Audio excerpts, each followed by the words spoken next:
चारों युगों में आता हूँ, अपना यथार्थ ज्ञान करवाता हूँ।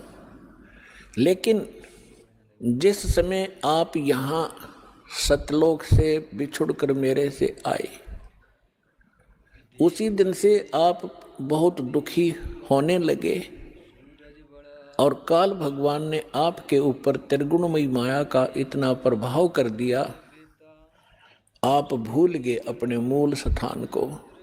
आप इसी रंग में रंग गए, इसी प्रोसेस को, जन्म और मृत्यु को, गधे कुत्ते बनने को आपने अंतिम मान लिया, क्योंकि आपके पास कोई विकल्प नहीं रहा, आपके पास कोई दूसरा ज्ञान नहीं था।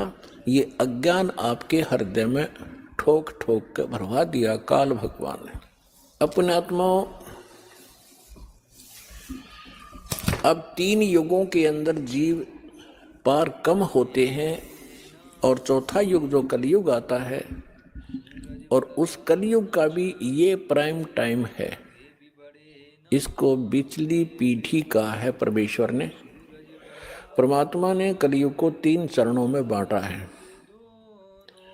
प्रथम चरण वो है जो परमेश्वर स्वयं आए थे, और ये बिचली पीढ़ी है, इसको दूसरा चरण है।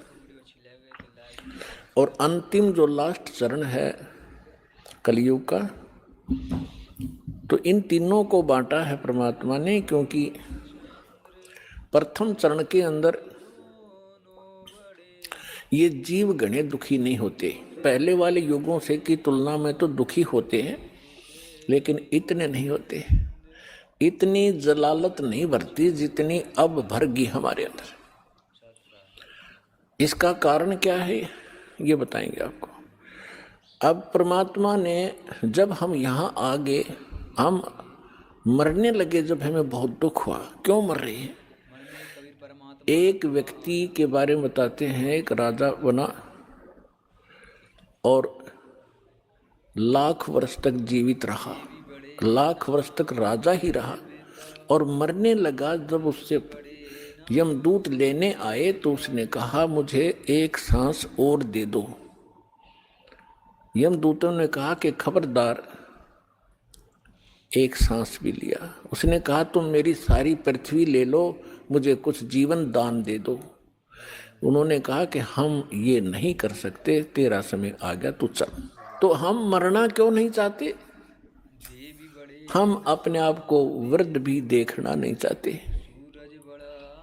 आप देखते हो आजकल कितनी बकवादें चल गई हैं। ये बूढ़े बूढ़े हीरो 70-70 साल के मेकअप करवा के, सर्जरी करवा के, इन हड्डों पर कितने दिन सर्जरी कराओगे? फिर यह सर्जरी शमशान घाट पर होगी थारी। फिर कराइयो के सर्जरी कराओगे, गधे कुत्ते बन कैसे बूढ़े मुंह लगेंगे तुम्हारे। तो इस तरफ ना ध्यान जाता कि हम यहाँ कहाँ रह रहे हैं, क्या की सर्जरी करवा रहे हैं। तो हम न तो वृद्धावस्था पसंद करते, यह भी गलत है। अब देखो, बालकपन में ज्ञान नहीं, और जब जवानी होती है, जब बकवाद करवाता है काल सारी, समझ बना आती तरीके आगे बुरी भी बनेगी, कोई कह तो भी नहीं समझ में आती, क्योंकि तब तक हमारी बुद्धि काल प्रेरणा से प्रेरित रहती है। जब हम कबीर साहब की शरण में आ जाते हैं, फिर हमने सारा समझ में आता है हमारे साथ क्या बनने वाला है। फिर हम डरते हैं, जो विकल्प भगवान ने बताया वो करते हैं। तो यहाँ जब हम वहाँ से आगे, हम बहुत दुखी हुए, रोने लगे, हाहाकार मची। एक व्यक्ति मर जाता, सारा परिवार रिश्तेदार तक टक्कर मारने लग जाते। ऐसा क्यों हो रहा है? बहुत बुरी बात है ये मृत्यु, पर हो रही है, और जो रो रहे हैं वो भी मरेंगे एक दिन। तो परमात्मा ने ये सारा ज्ञान हमें बताया कि बच्चों, तुम ऐसे स्थान पर रहा करते जहाँ मृत्यु नहीं होती थी।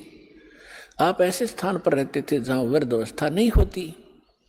वहाँ ये स्नायु वाली, नाड़ी वाला तंत्र से बना हुआ बॉडी नहीं है। आपका एक तत्व से, नूरी तत्व से बनेगा, और उसके अंदर सब ऑटोमेटिक सिस्टम होगा। आप वहाँ रहते थे, आप वृद्ध नहीं होते थे, आपकी मृत्यु नहीं होती थी। इसलिए हमने ये अखरता है, ये दोनों चीज, और दोनों कंपलसरी यहाँ पर। इसके लिए